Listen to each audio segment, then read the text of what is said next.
Hey, you awesome folks! Thanks for taking this journey of discovery with your guide, Keith Haney. You're listening to the Becoming Bridge Builders podcast, your favorite podcast for everything from racial reconciliation to education innovation, justice reform, and leading change in the 21st century.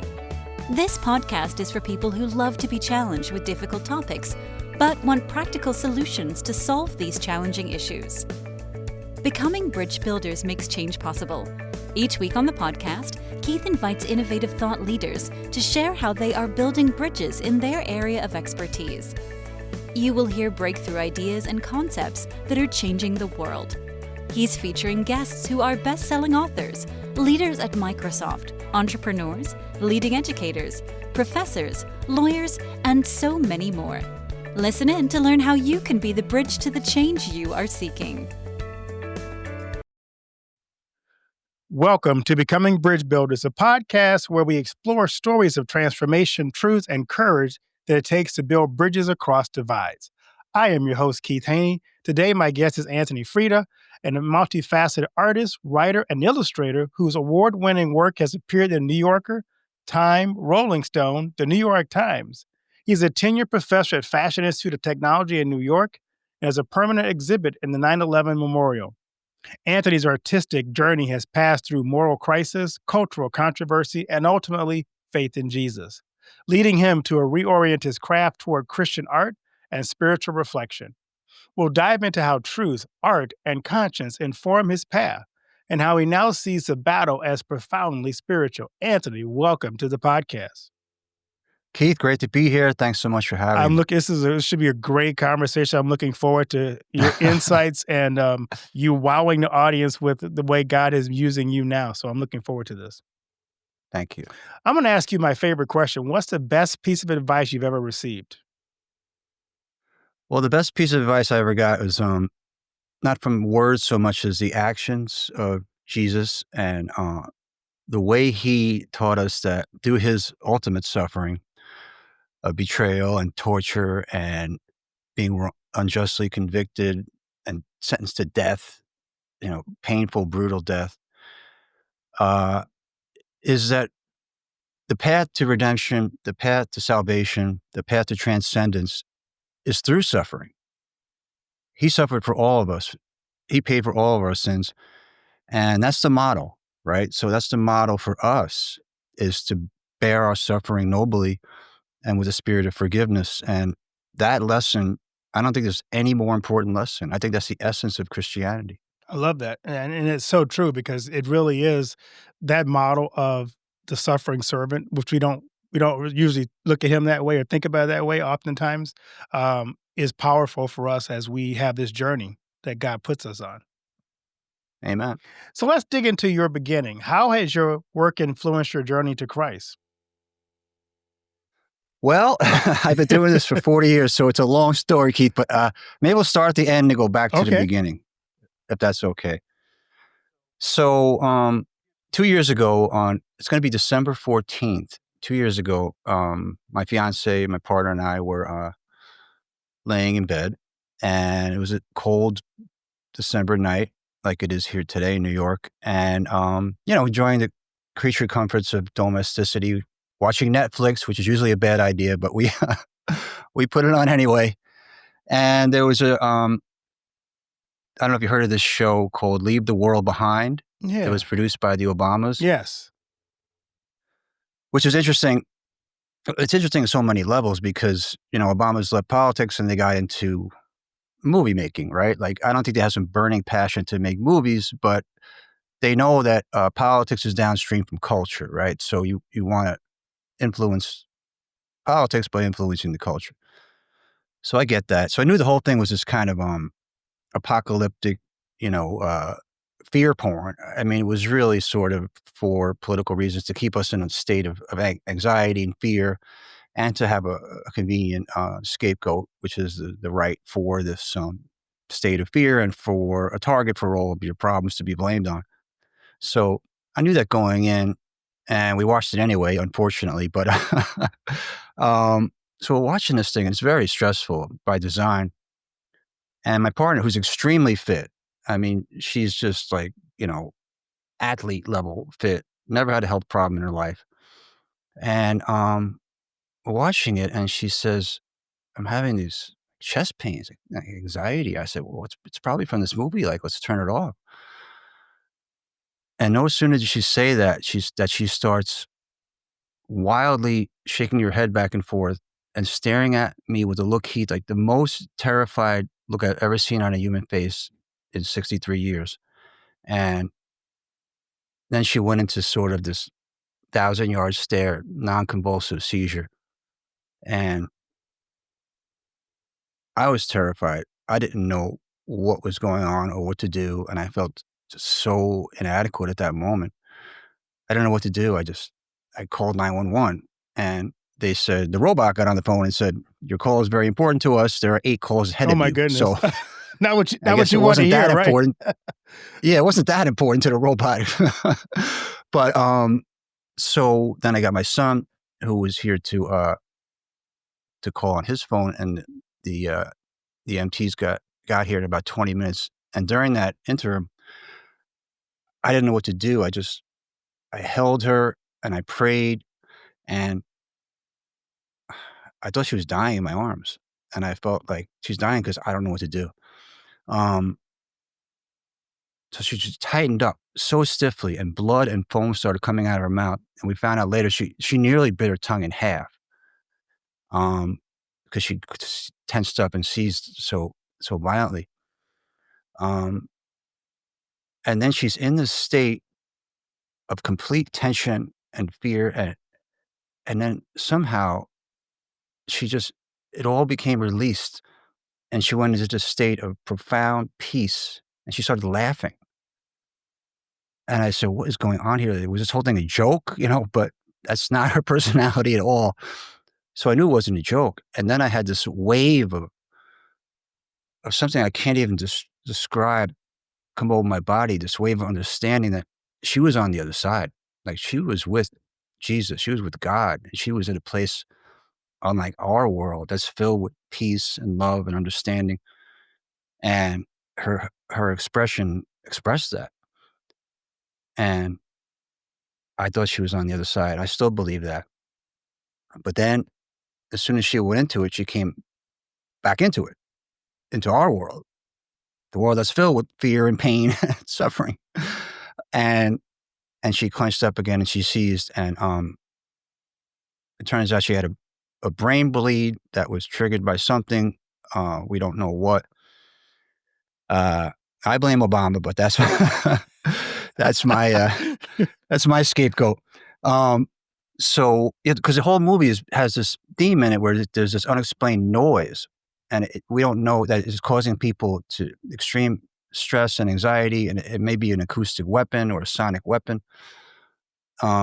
We don't know. It's never really explained in the movie, but in real life, she's experiencing this as if she was attacked by some sort of spiritual weapon.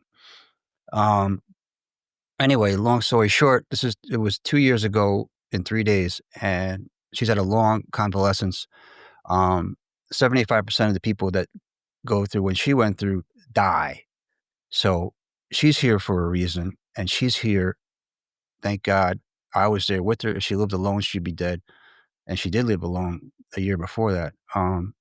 So it made us both really lean into our faith. I was raised Catholic. We really, really both come to understand that this is a spiritual battle we're engaged in. Forget all the politics and the culture wars and all the other insanity that everybody's sort of preoccupied with. The answer is to get right with God. The answer is to find God who's in your heart, open up your heart to him freely and completely, and become this fractal expression of God's love and God's infinite power that's in you. It's not separate from you. He's in us. Jesus is in us, and his spirit now informs everything I do. Wow, that's a powerful story and powerful testimony. Amen. Let's walk through your unconventional early career, and starting with your Joe Camel campaign, and kind of walk us through kind of what your career arc. Okay, so I got out of Pratt, which is good art school in New York. commercial art school. And I had this, as a young man, I had this dream. I wanted fame and fortune, right? I wanted to be this famous, successful artist. I was trying to figure out how you do that. And between you and me, it's not easy, Keith, to make it as an artist. But I said, I was determined. I said, I never had a fallback plan, because I think that's sort of like surrendering before you even try, right? So I tried a few different things. Nothing was working. I got into advertising art, right? And at that time in the 80s, advertising art was very lucrative.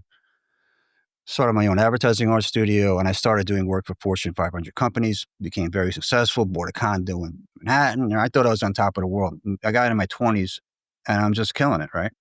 So living the dream. And working on this one campaign for Philip Morris, Joe Camel. I don't know, probably before your time. No, I remember it, unfortunately. Oh yeah. Well, I mean, I'm sorry. it was I'm sorry. It was so impactful, It's though. Joe Camel was cool. I mean, that was. Well, yeah, he was. So yeah, he Yeah. was cool, right? So that was the whole purpose. We drew these like cool, cartoon camels playing pool, and then there's a hot camel chick behind him, the whole thing, right? And then the FTC one day determines that the campaign is illegal because they determined that we were illegally marketing cigarettes to children by using cartoon imagery.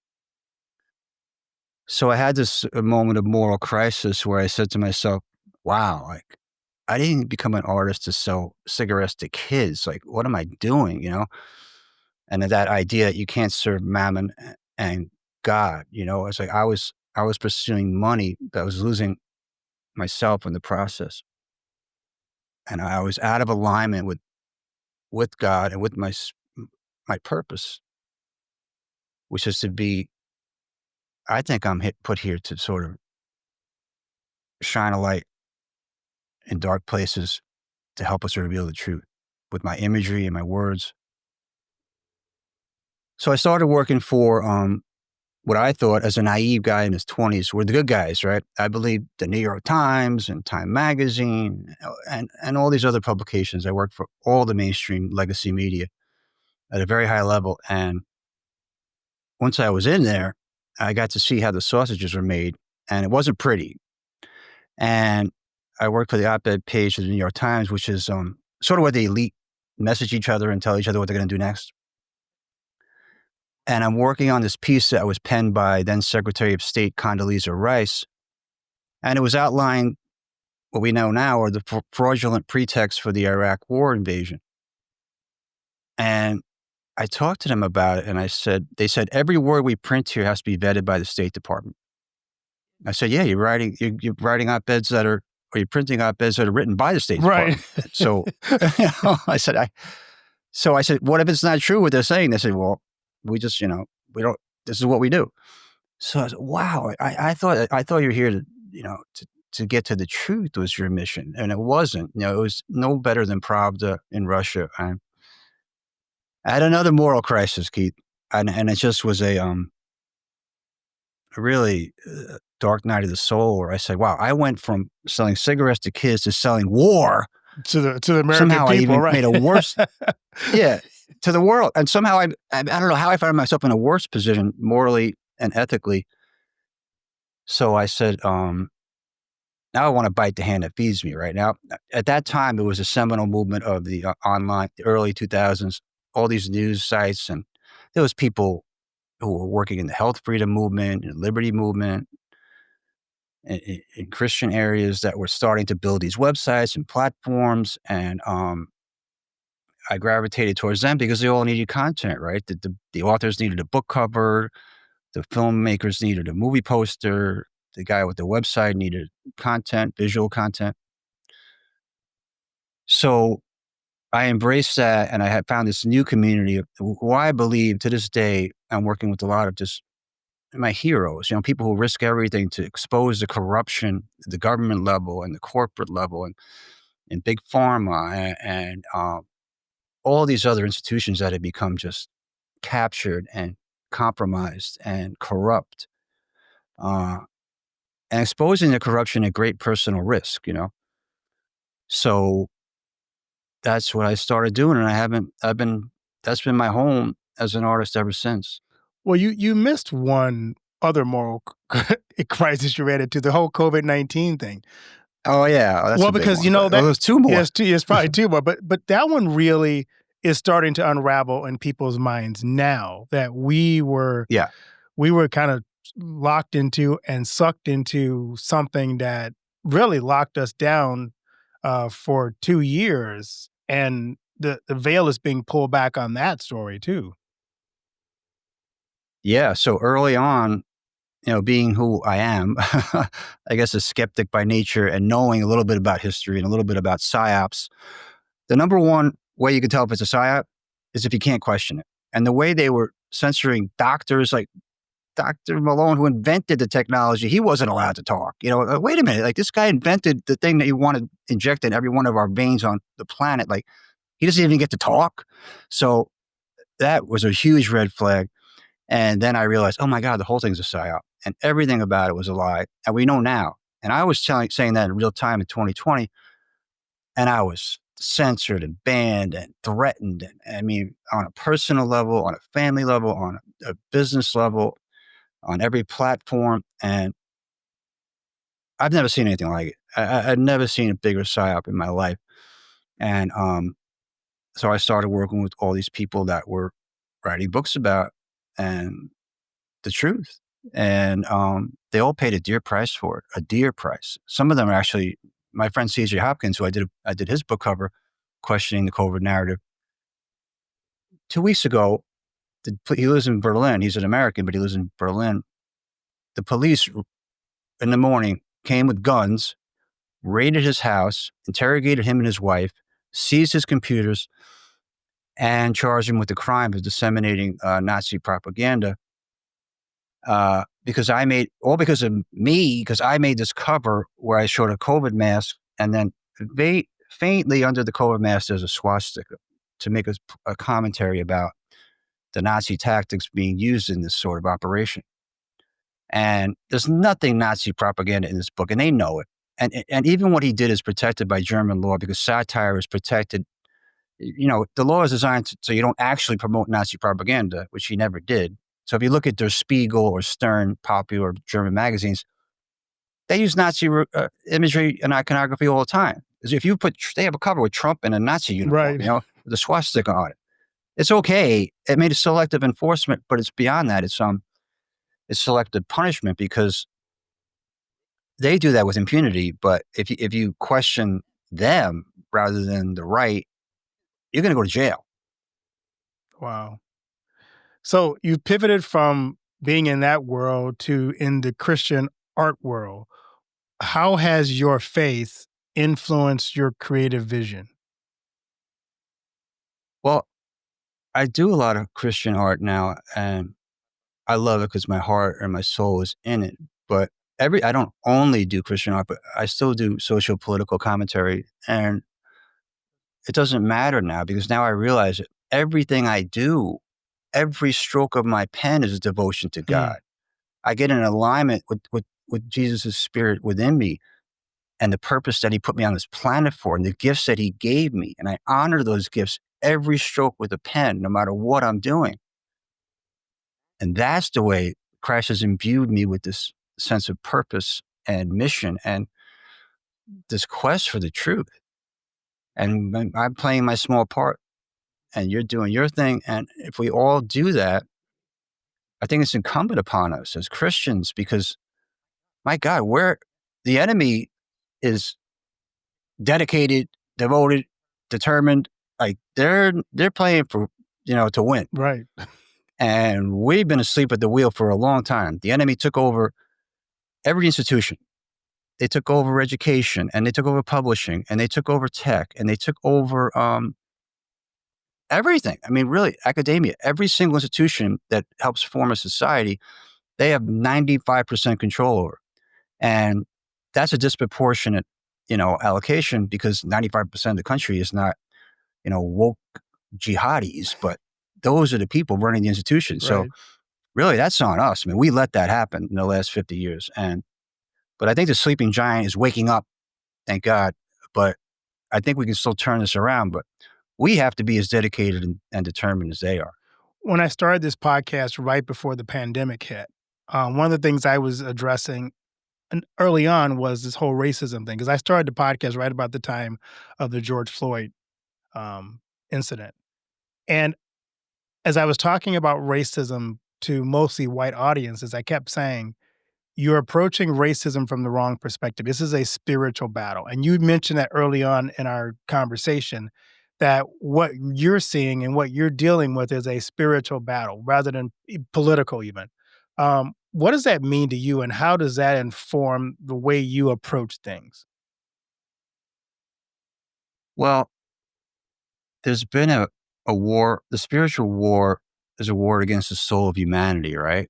So the first step, the first strike they took against us was to convince us that we don't have a soul.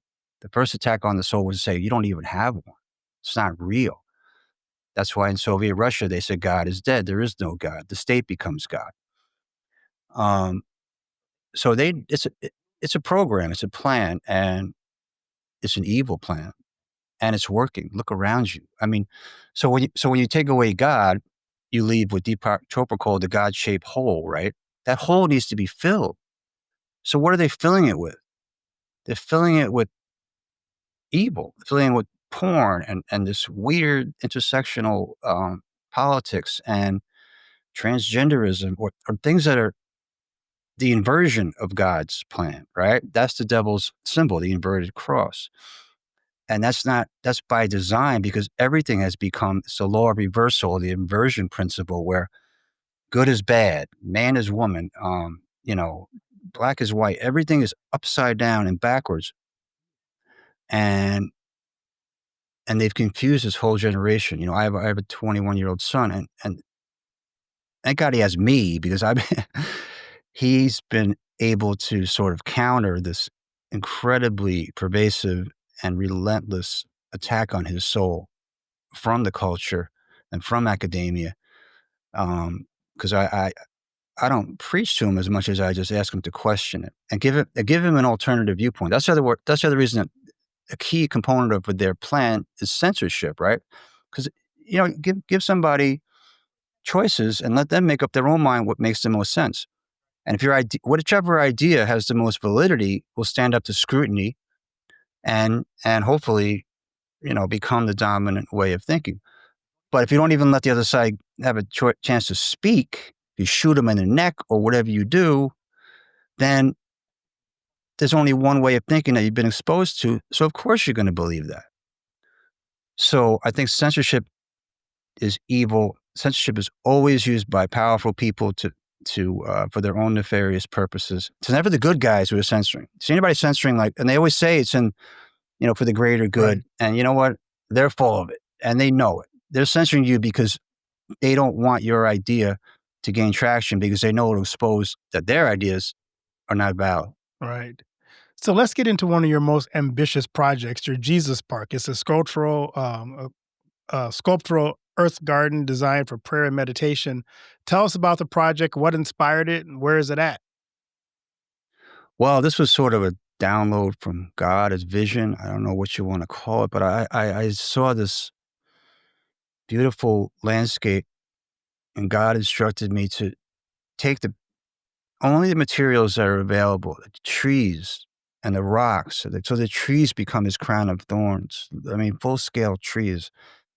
And the rocks become his face. And this place becomes this sort of place for prayer and meditation and tranquility, using the medium is God's earth. The medium itself is what he created. And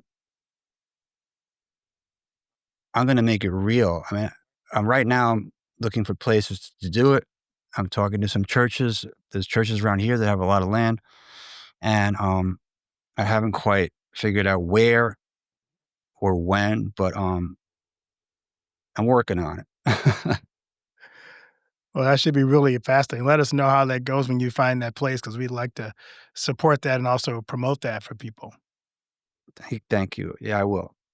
So you have a new book out too, The Thought Crimes of Anthony Freda. you're compiling 40 years of imagery and so what's your response for you're hoping the people who pick up this book get from it?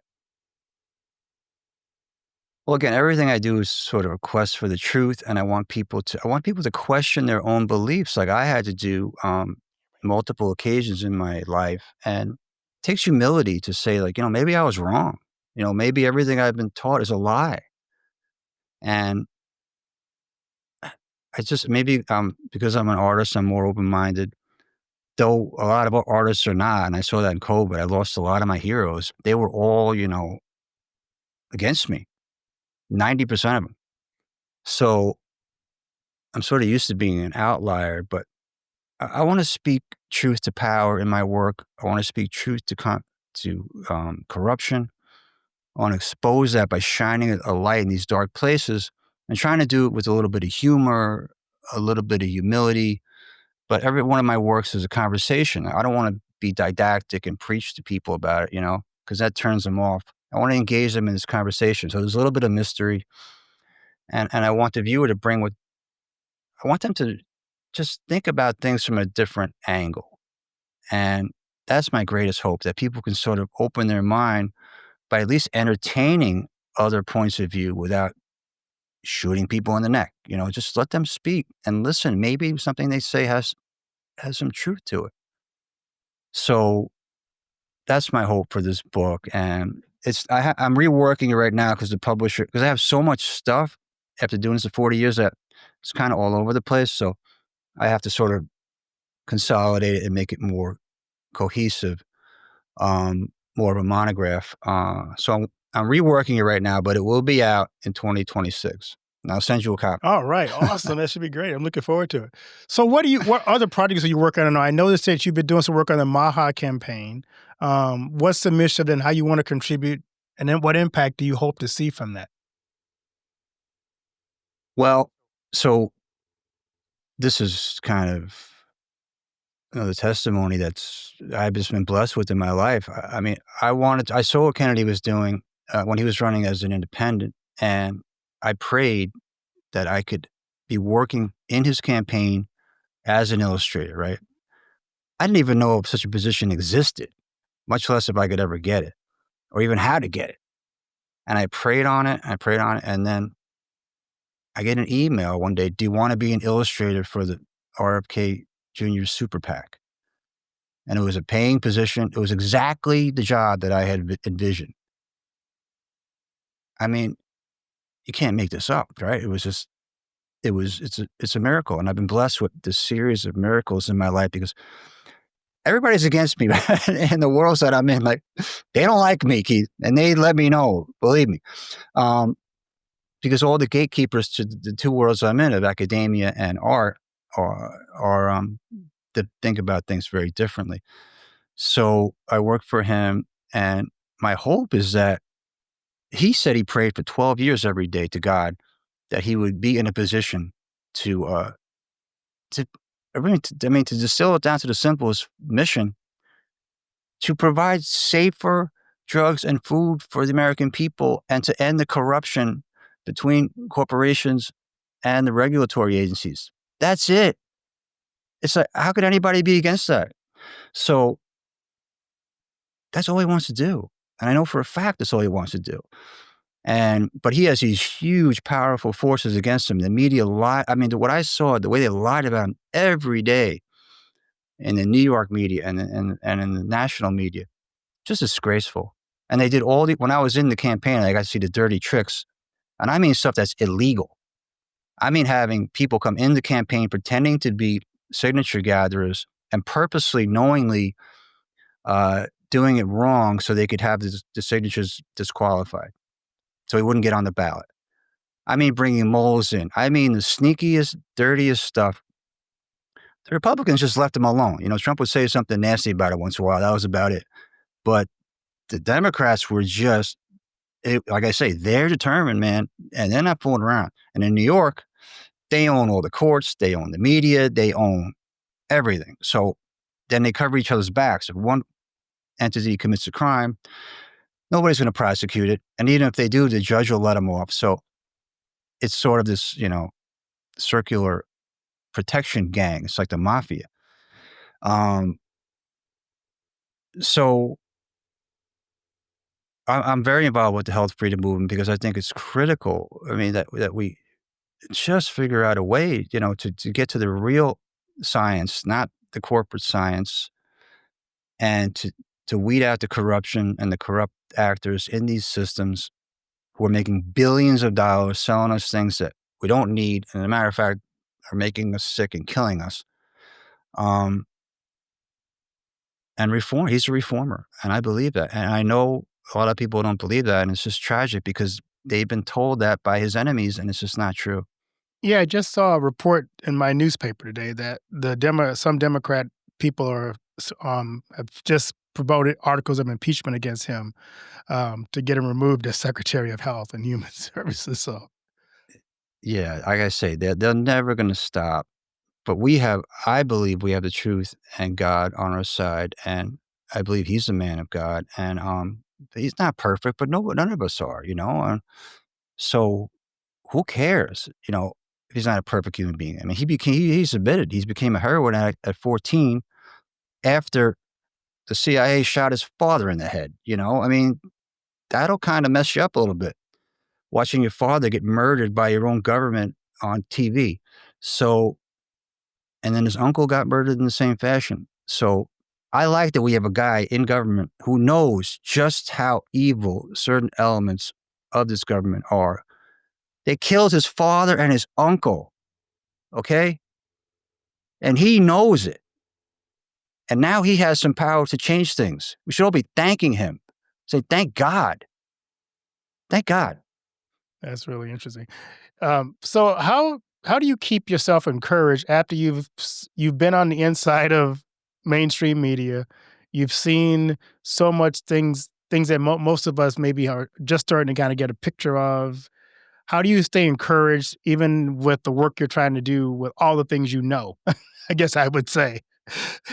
Yeah, well, it's no fun being ahead of your time, Keith, because I knew all this Epstein Island stuff. I knew about the whole global blackmail ring. I mean, half of Congress is compromised. Either, some foreign entity is putting, $50 million in a Swiss bank account, or they got pictures of them doing horrible things with little kids. Like, it's one or the other.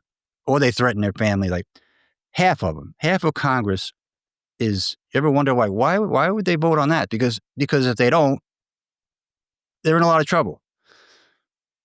So they vote against their own conscience. They vote against their own principles. They vote against their own statements and promises because they have to. They have to, because they're up against some hardcore demons who will hurt them very, very badly if they don't, or reward them. It's a carrot and a stick thing, or both. So how do I keep going? Because I believe that goodness will prevail.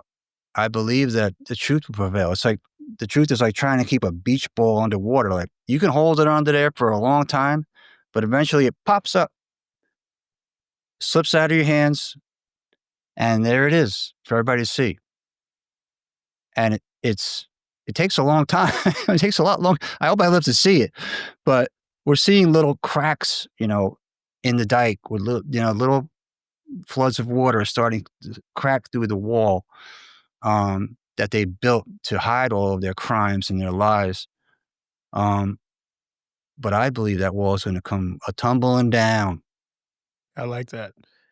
So I'm curious, as you think about the work you're doing with your Jesus Park project, what's next on your artistic journey? Well, like I said before, politics is downstream from culture, and I think it's incumbent upon us. And I think the most important thing we can do as if you're in the media, or if you're an influencer, or if you're somebody who's passionate about these things and about the values of Judeo-Christian Western civilization, we have to be engaged in the culture, right? We have to create parallel and powerful media and entertainment spaces to rival the Netflixes, to rival the Amazons.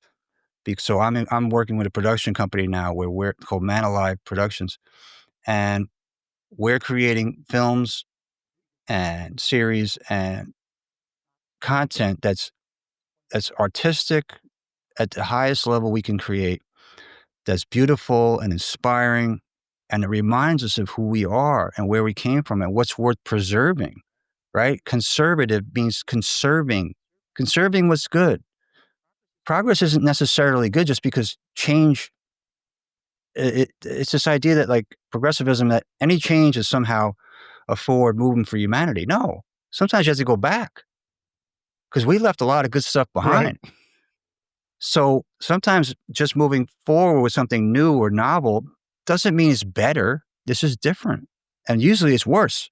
So let's conserve, if you are a conservative, if in the best and purest sense of the word, if you are a Christian, you need to fight for Christendom and what you believe in, because the devil is fighting and his minions are fighting and they're winning.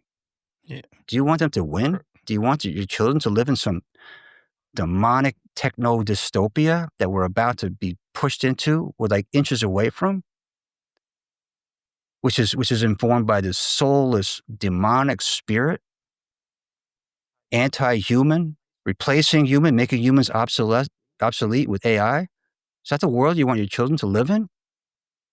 I mean, stop watching sports and these other things that are there to distract you, and focus on what's important. Your tribal instinct to protect you and your tribe and your family and your culture and your faith have been usurped and have been put into these places where they're meaningless, they're trivial. You have that instinct for a reason, to protect your family, to protect your tribe, protect their lives and their futures. That's why we have the tribal instinct.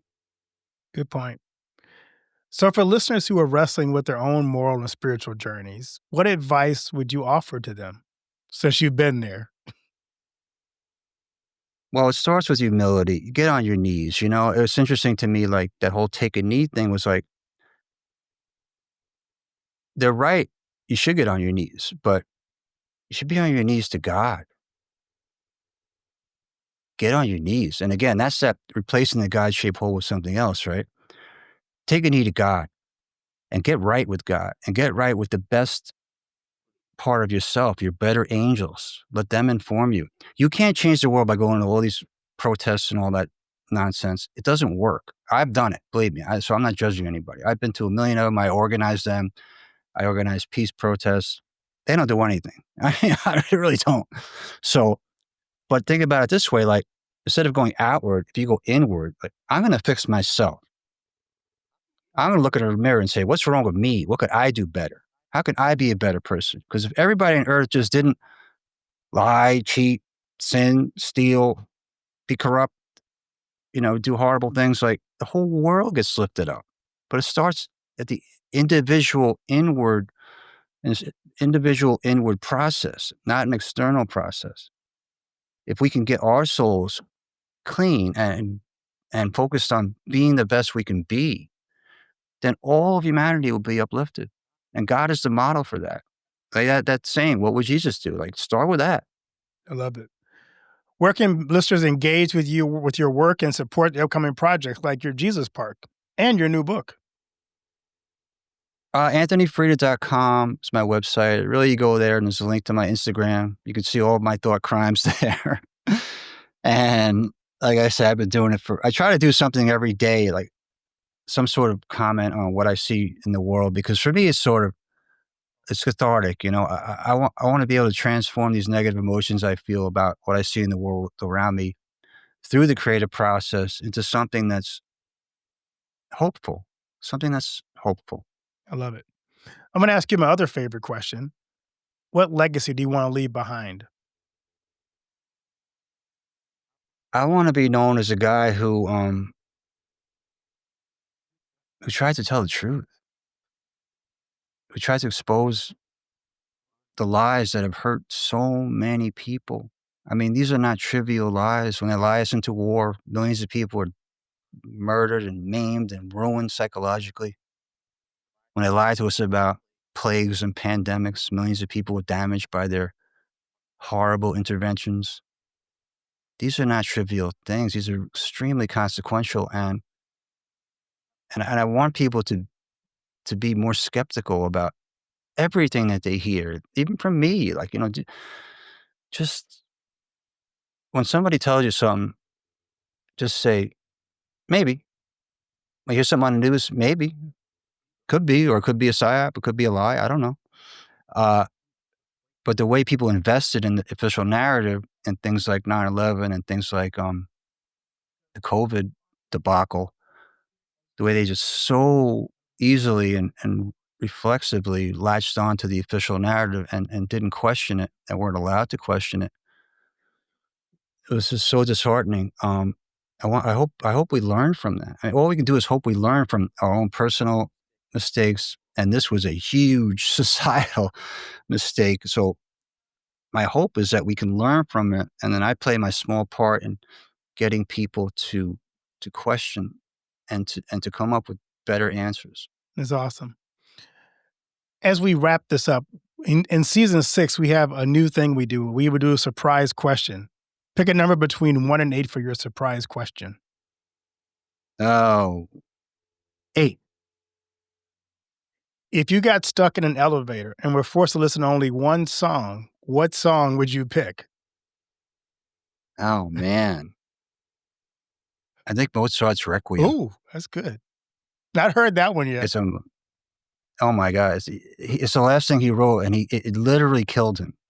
So as an artist, like, to put your heart and soul into something so extensively that it literally kills you. And he was writing this funeral mass, which is the Requiem, for an unknown person. Like you see in the film Amadeus, this mysterious figure asks him to write a funeral mass. The whole piece is a mass. And then he came to the realization that he was writing the Requiem for his own funeral. Reminds me a little bit of Michelangelo in the Sistine Chapel going blind, I think it was, painting it, right? If I'm not mistaken. Yeah. So, I mean, to be great, listen, I knew early on, if I wanted to be great, like a Mozart or Michelangelo, like, you have to pretty much, forsake the rest of your life. You have to put everything you have into it. I mean, you can read stories about Beethoven when he was living in squalor. Every ounce of human energy had only went into his work. He didn't eat. He didn't sleep. He lived in squalor. He didn't care because he literally gave everything. And when you do that, you're sacrificing your life for your art. And I wasn't willing to make that bargain, but to achieve true greatness at the level of these people that do superhuman things is something I admire. At the same time, like, I'm not going there. It's like, yeah, no, thank you. Yeah. Well, Anthony, thank you so much for sharing your journey, your convictions, and your heart with us. To our listeners, explore Anthony's work and current projects. We've linked everything in the show notes below.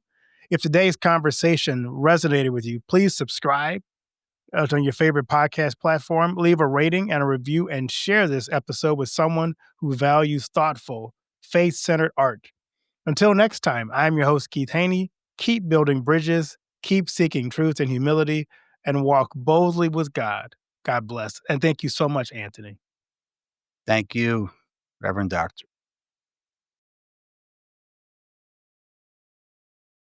But act fast.